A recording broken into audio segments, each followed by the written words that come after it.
रूस की सेना क्या भारत की सेना से भी ज्यादा बड़ी होगी? जानेंगे रूस ऐसा क्या कर रहा है। तो वहीं दूसरी तरफ भारत ने वियतनाम के लिए जहां ऑपरेशन चलाया, तो वहीं वियतनाम और चाइना दोनों को डबल झटका भी दिया है। जियोपॉलिटिक्स में बहुत कुछ चल रहा है, हमेशा की तरह जानने को मिलेगा बहुत कुछ। आइए जानते हैं इन खबरों को विस्तार से। रूस एक बार फिर अपनी सेना में इजाफा करने जा रहा है। CNN के मुताबिक राष्ट्रपति पुतिन ने सोमवार को सैनिकों की संख्या बढ़ाने का आदेश दिया है। आदेश के मुताबिक रूसी सेना में 1,80,000 सैनिकों की भर्ती की जाएगी। इससे रूसी आर्मी में कुल सैन्य कर्मियों की संख्या 23 लाख हो जाएगी। इनमें एक्टिव सैनिकों की संख्या 15 लाख होगी। क्रेमलिन के मुताबिक नई भर्ती दिसंबर में होगी। एक्टिव सैनिकों के मामले में फिलहाल रूस से आगे चीन, भारत और अमेरिका है। नई भर्ती के बाद एक्टिव सैनिक कर्मियों के मामले में वह दूसरे नंबर पर आ जाएगा। International institute of strategic studies के मुताबिक चीन के पास करीब 20 लाख एक्टिव सैन्य कर्मी हैं, वहीं भारत के पास 14 लाख एक्टिव और अमेरिका के पास 13 लाख एक्टिव सैन्य कर्मी हैं। एक्टिव सैन्य कर्मियों की अगर लिस्ट देखेंगे तो यहाँ वियतनाम के पास भी 6 लाख के आसपास है। 25 महीने में तीसरी बार रूसी सेना का आकार बढ़ रहा है। 2022 में यूक्रेन जंग की शुरुआत होने के बाद ये तीसरी बार है जब पुतिन ने सेना का आकार बढ़ाया है। पुतिन ने अगस्त 2022 में 1,37,000 सैनिकों की बढ़ोतरी का आदेश दिया था। इससे रूसी सेना में कुल सैनिकों की संख्या 20 लाख से ज्यादा हो गई। इसमें 11.5 लाख एक्टिव सैनिक थे। इसके बाद दिसंबर 2022 में रूसी सेना में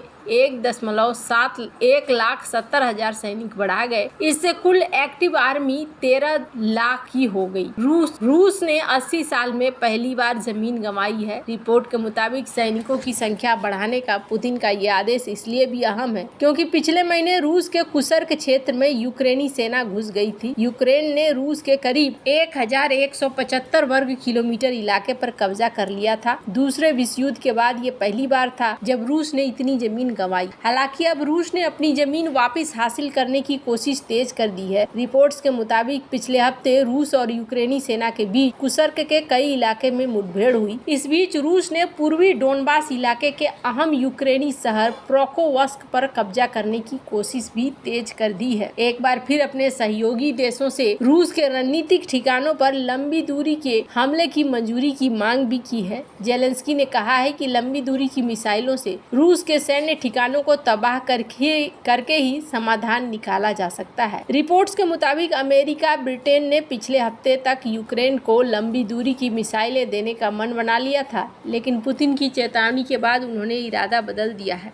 दरअसल पुतिन ने पश्चिमी देशों को धमकी दी, अगर यूक्रेन को लंबी दूरी तक हमला करने वाली मिसाइल का इस्तेमाल करने की अनुमति दी गई तो इसका अंजाम बहुत बुरा होगा। पुतिन ने कहा था कि अगर रूस पर लंबी दूरी की मिसाइलों से हमला होता है तो माना जाएगा कि नाटो इस जंग में सीधे तौर पर शामिल है। पुतिन की चेतावनी के बाद व्हाइट हाउस को बयान जारी करना पड़ा था। इस बयान में कहा गया कि फिलहाल यूक्रेन को लंबी दूरी की मिसाइल सप्लाई करने पर कोई फैसला नहीं हुआ है। जहां एक तरफ ये सारा सीन हो रहा है तो वहीं दूसरी तरफ भारत ने तूफान यागी के कारण आई बाढ़ और भूस्खलन से प्रभावित वियतनाम की मदद के लिए $1 मिलियन की राहत सामग्री भेजी है। भारत ने इसे ऑपरेशन सद्भाव नाम दिया है। इस ऑपरेशन के तहत भारत ने वाटर फिल्टर, पानी के कंटेनर, कंबल, रसोई के बर्तन, सोलर लालटेन जैसी कुल 35 टन की राहत सामग्री भेजी है। इस सामग्री को रविवार रात वायुसेना के C-17 विमान से भेजा गया। यागी से वियतनाम में हुए नुकसान के बाद प्रधानमंत्री मोदी और विदेश मंत्री जयशंकर ने वियतनाम के लोगों के प्रति सहानुभूति व्यक्त की। वियतनाम के अलावा भारत ने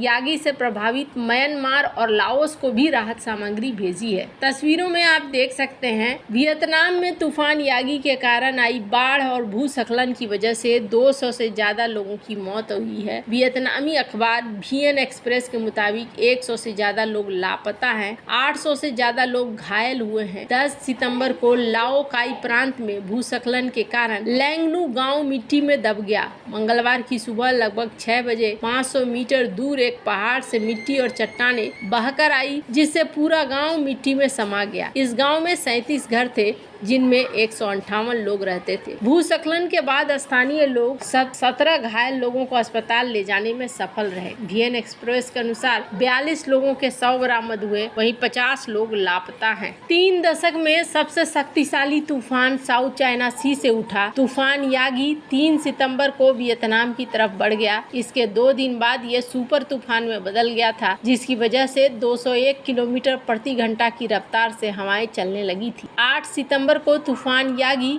वियतनाम के उत्तरी तट से टकराया था। तट से टकराने के बाद हवाओं की रफ्तार कुछ कम होकर 149 किलोमीटर प्रति घंटा तक पहुंच गई। मौसम विभाग के मुताबिक तूफान यागी इस साल एशिया का सबसे शक्तिशाली तूफान है। वहीं वियतनाम में 3 दशक के बाद इतना शक्तिशाली तूफान आया है। तूफान के बाद हुई भारी बारिश से बाढ़ और भूस्खलन की स्थिति ने राजधानी हनोई समेत देश के उत्तरी इलाकों में भारी तबाही मचाई। भारत ने जहां $1 मिलियन का सपोर्ट भेजा, तो वहीं चाइना और वियतनाम दोनों के ऊपर क्लास भी लगा दिया है। दरअसल भारत ने क्या किया है, भारत ने यहाँ 30% का टैरिफ लगा दिया है वियतनाम के ऊपर, और वियतनाम के साथ साथ चाइना के भी ऊपर। भारत 12 से 30% स्टील के कुछ प्रोडक्ट पर लगा रहा है टैरिफ, जिसमें कि ये लोकल इंडस्ट्री को बचा सके।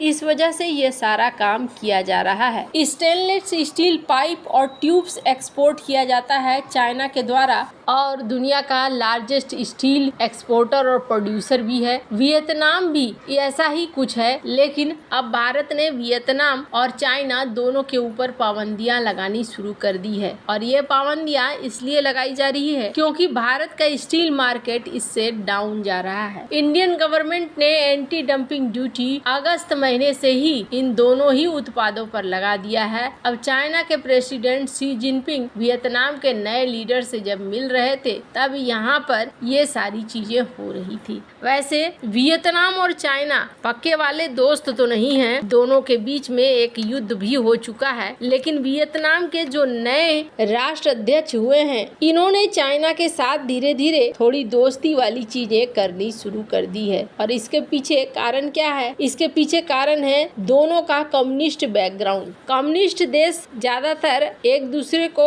अपना दोस्त ही मानते हैं। स्क्रीन पर अल जजीरा की खबर देख सकते हैं, जिसमें यह कहा गया कि दोनों देश के नेता आपस में मिले और दोनों के बीच में बातचीत हुई है। हालांकि भारत अभी सिर्फ अपने हित देख रहा है। भारत के वैसे तो वियतनाम के साथ अच्छे रिश्ते हैं, भारत ने युद्धपोत गिफ्ट भी किया है वियतनाम को, लेकिन इन सब के बावजूद बात आती है कि कूटनीतिक रूप से रिश्तों को कितना बेहतर बनाया जा सके। वियतनाम के राष्ट्रपति तो लाम रविवार को पहुंचे थे 3 दिनों की यात्रा पर चाइना। लगभग 2 सप्ताह पहले ही वो देश के पद को संभाला है इन्होंने, और इसके बाद ये यहाँ पर पहुंचे। तो यहाँ पर इन्होंने जो मुलाकात की, ये पहली विदेश यात्रा थी, और इस पहली विदेश यात्रा के बीच में ये मुलाकात हुई है। मतलब ये दिखलाना चाहते हैं कि हम चाइना के ज्यादा करीब हैं। वैसे आपको क्या लगता है इन सब मामले में? आपकी क्या राय है? कमेंट कर जरूर बताएं। जल्द मिलते हैं अगले वीडियो में नई खबर के साथ।